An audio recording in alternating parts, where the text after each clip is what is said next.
Plastic వాడకం లేకుండా మనకి పొద్దే గడవదు.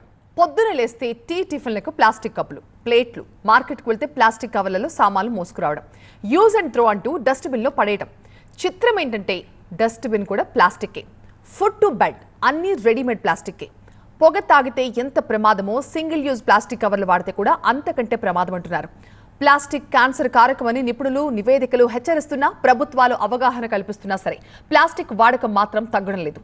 అయితే నిషేధం ఉన్నప్పటికీ ప్లాస్టిక్ ఉత్పత్తుల తయారీకి కూడా కళ్ళెం పట్టం లేదు అనేది వాస్తవం. ప్లాస్టిక్ వినియోగం ప్రతి ఏటా అంతకంతకు పెరుగుతూ పోతోంది.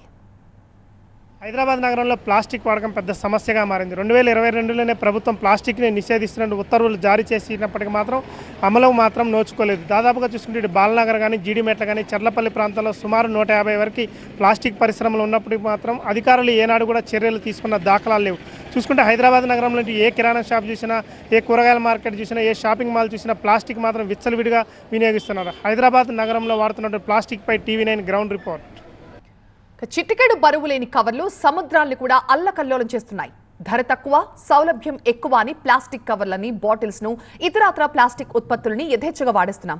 క్యారీ చేయడానికి ప్లాస్టిక్ కవర్లు ఈజీగా ఉండొచ్చు, కానీ 1000 ఏళ్లైనా సరే అవి భూమిలోకి కరగవు. యూజ్ అండ్ త్రో అంటూ వాడి పడేస్తున్న కవర్లు గుట్టలు గుట్టలుగా కొండల్లాగా పేరుకుపోతున్నాయి. కవరే కదా అని లైట్గా తీసుకోవద్దు, అది ప్రళయాలకి కారణమవుతుంది. అనేక రకాల క్యాన్సర్లకు కారణమవుతోంది. పడేసిన చెత్తలో ప్లాస్టిక్ కవర్లను తినేస్తున్న కవర్లను పశువులు కూడా అవి కరగక మృత్యువాత పడుతున్నాయి. ఇలా రోజు రోజుకి భారతావని ప్లాస్టిక్ భూతం కోరల్లో బందీ అయిపోతోంది.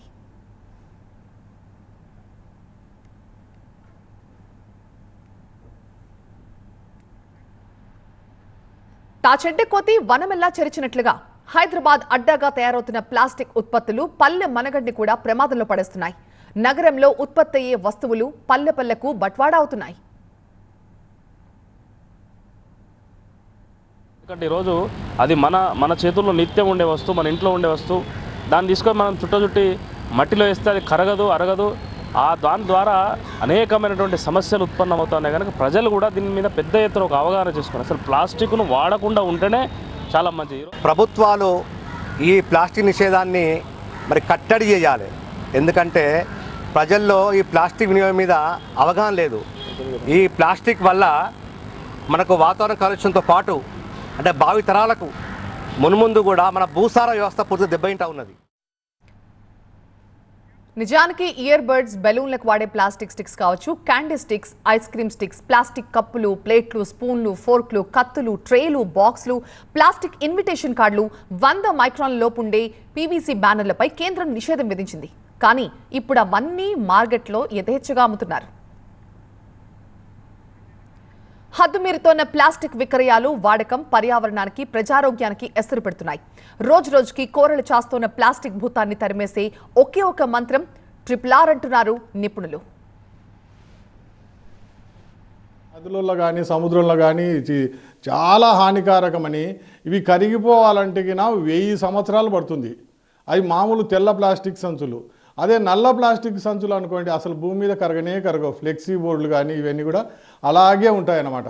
ఏంటంటే ఈ మద్యం దుకాణాల్లో వాళ్ళంతా కూడా నల్ల ప్లాస్టిక్ సంచులు ఇస్తుంటారు కదా, అవి చాలా చాలా హార్డ్గా ఉంటాయి. కరిగిపోవాలంటే 1,00,000 సంవత్సరాలు పడతాయి. అంతవరకు కూడా మీరు ఆలోచన చేయండి ఎంత నష్టం జరుగుతుంది. ప్రతిరోజు ఎన్ని కోట్ల ప్లాస్టిక్ సంచులు వాడుతుంటారు.